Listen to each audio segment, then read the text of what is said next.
nhớ ra ta số lợi của nó số tia chơi trong cái tim mong cho tem em phong gì mà tết chua sau đó lần đầu của năm sủa vậy nó rau thì nó món chế đê để chia sẻ là sau đó là nó sai của nó thì ăn của nó nè thì nó sủa được quá nè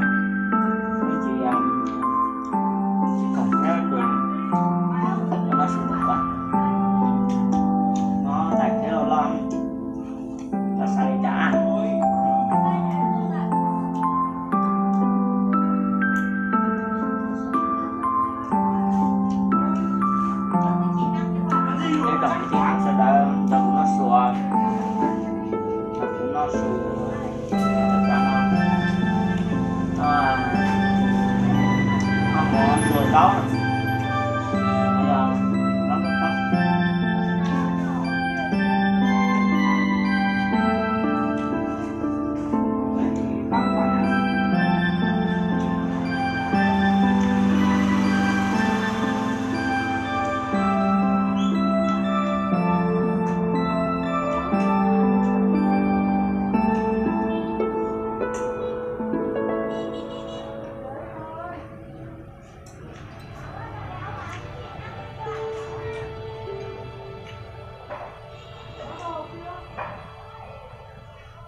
đó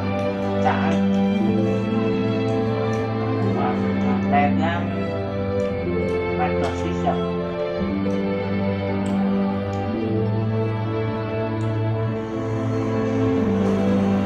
nói chả chứ nói sợ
giờ cũng thuộc khoảng giờ nó mở lòng thì hát thì khai video thế rồi sẽ được sắp đi chắn á nó mở đã triển khai video thế cho ít chồng này thì chắn nó sẽ đời đảo chỉ cú là cụ thế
trong xử lý đó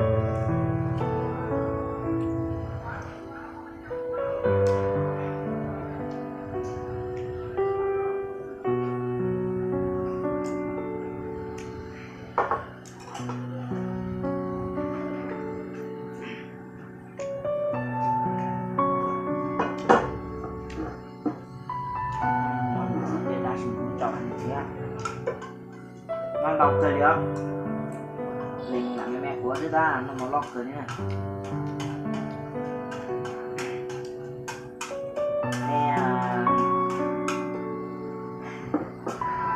lúc lá mà lo thả bom vào lúc tay nó thế nó pét tay đi nó nữa tay này ban đầu ban thực tế này cho nó bia chip lan kia thì nó nói đi mình tầng dưới cái con mình tầng dưới chip lan kia món một chè hoặc sẽ lo chè món phải sẽ lo chè sẽ lo cho chè đừng đua chè sắp lăn và cho tới mọi y mong xài được sắp bữa thì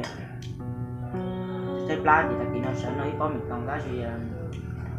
trong cả tiền nhá nó xếp lăn thì nó nó bỏ nó đã xin mà nó đọc cười không nói chỉ tao nó bỏ đuôi đi á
Dạ.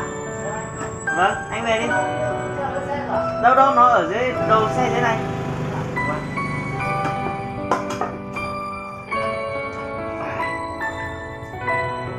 Ôi, chọc lát cờ đi nữa.